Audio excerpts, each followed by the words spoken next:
don't think that I'm alone when I look at this and I say, this is kind of disappointing. And, there's a lot of gamers that are sort of speaking out about this as well. And it just comes across very tone deaf from Microsoft themselves. And you wonder why they continue to kind of shoot themselves in the foot, especially after they realistically, managed to get themselves maybe a little bit of momentum with a pretty good showcase. Even though the showcase clearly didn't list anything that was quote unquote exclusive, people got excited. They're like, oh man, Xbox. I mean, I don't know. From the looks of it, it doesn't look like it helped sell any Xboxes, but still there was that kind of reprise there where people were, doing okay or whatever. Now we're in a sort of a weird situation where they keep on doing things that are head scratching at best, and this is one of them. So you guys might have heard about this. And listen, I don't care about this particular thing that they're doing, but at the same time, as a gamer, I'm kind of shaking my head, going, "Why would you do this?" It doesn't really matter. So anyway, what they were doing is they're bringing Game Pass Ultimate cloud streaming to Amazon Fire TV devices. Right now, this is only for like the 4K ones or whatever. They announced it on the official Xbox Wire blog. Game Pass Ultimate members in over 25 countries will soon be able to download an Xbox app on Fire TV Stick 4K and Fire TV Stick 4K Max devices. Players will either use either of these devices, and a Bluetooth-enabled wireless controller will access Xbox streaming library through Game Pass Ultimate membership. Players will have to install the launch Xbox app, etc., etc. Xbox noted the Bluetooth controller required doesn't have to be an official Xbox controller. Players who have a PlayStation DualSense or DualShock 4 controller will be able to use that instead.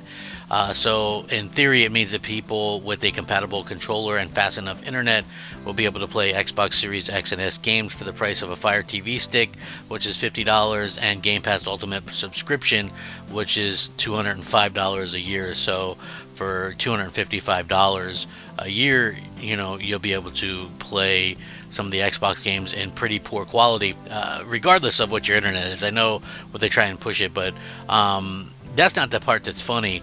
The funny part is the entire advertising thing is realistically no console required, right?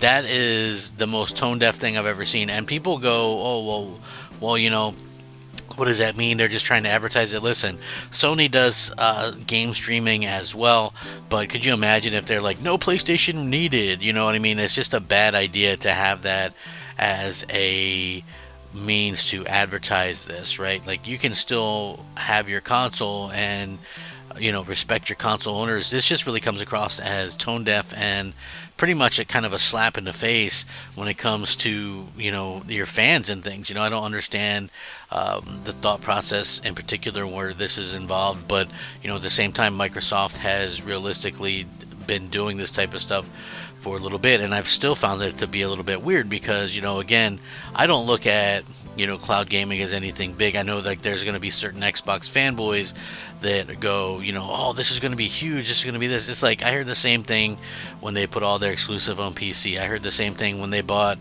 ZeniMax. I heard the same thing when they bought Activision, right? Like, it's not led to anything that has helped their consoles in the least. And people that are like so far up Microsoft's ass where they look at this and go, oh, they're going to be making so much money. That doesn't help me as an Xbox owner in the least, because at the end of the day, I've owned Xboxes, since they've been a thing, and it's never been as bad in terms of the quality and quantity of games that we've gotten recently. So, again, is this going to be something that helps out me as a gamer? Again, I buy an Xbox for the specific exclusives, the difference that it offers to PlayStation, and that's pretty much where I stand with this. Whereas I buy a PlayStation for those PlayStation exclusives and the differences. They have like the DualSense and the haptics and all that kind of stuff. And then when you look at like the Nintendo, I buy Nintendo stuff for the Nintendo exclusives, and the difference is there. So it's like, you buy each one for the different things that they offer. And I think that's why people kind of get lost in this whole situation.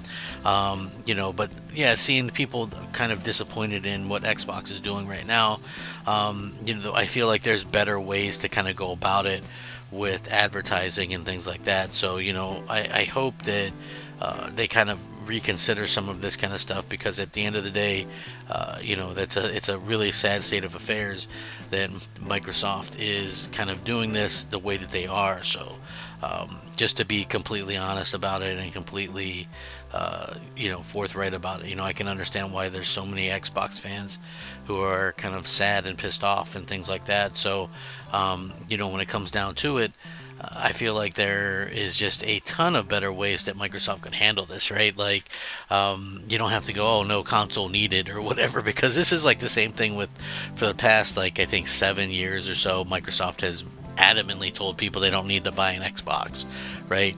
But you're selling an Xbox, right? There could be a better way in there. I don't know. It's like there's this multi-trillion dollar company, and they can't think of a better way to, when you have a product to sell, you want to sell it. This realistically does not put hope in people's hearts that you actually have, concern and a want to have your console do well, right? Like, it's just not going to do that. And I don't understand why they would do this to where it's going to like make people worry about their thing anyway. Because when you look at the comments, right? So you look at the comments for kind of what's going on here, and you will notice that most people are commenting, oh, they're definitely going third party or whatever, and that's like the consensus, right? So you have Microsoft coming out and saying, okay, well, you don't need an Xbox, you don't need a console anymore, don't buy one. And they've been saying this kind of stuff for a long time. That's not going to fill people with confidence about your product. I don't know how else to really say that. It's just one of those things that isn't going to work out well for you if you just like, hey, don't buy our stuff. That's not a good sales pitch to people. So they said over the past several years, we've been on a journey to deliver cloud gaming to more devices and more people around the globe. We are excited to add Fire TV to our growing family of cloud gaming devices and eager to welcome new players to the experience. So is this going to be something that really takes off? I kind of doubt it. If you just look at the history of this stuff, it hasn't traditionally done very well. Amazon already had their own thing with Luna. You had Google Stadia, that failed. Again, because you're asking people to pay hundreds of dollars for stuff that they don't own. And, even if you have the best case scenario for internet, there's no guarantee that it's going to run great, because from what I understand, I've tried to run it. Like, I use Starlink, which is pretty good, man. I get hundreds of megabits per second or whatever, so it should run good, right? And I've attempted to use it. It's not that I would ever use it for real or anything. I was just trying to test it, and it gets real pixelated, and the response just isn't great when you're trying to do something. There's a lot of input lag and things like that. So, like for me, again, this is something that I would never ever use, in a million years. So, you kind of look at this and you go, it's a weird situation, to say the least. But hopefully, at the end of the day, Microsoft can come up with something that is a little bit easier for people to kind of understand and work with, because this certainly isn't it, in my opinion. Right? This isn't a way to get people to invest in your platform. This is going to this is going to scare people off.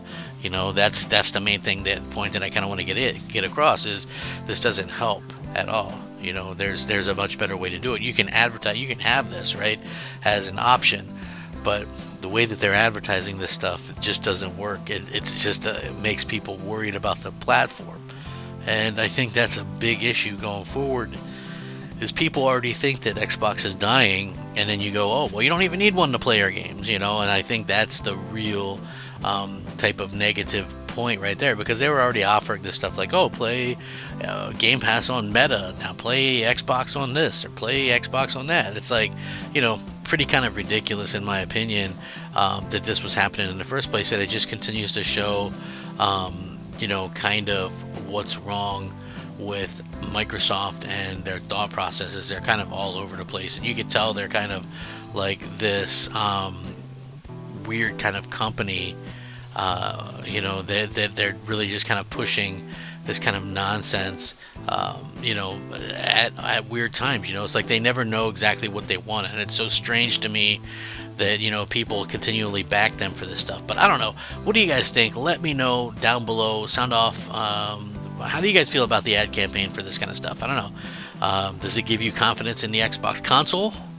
Let me know. Rack 'em up. Crab Gamer out.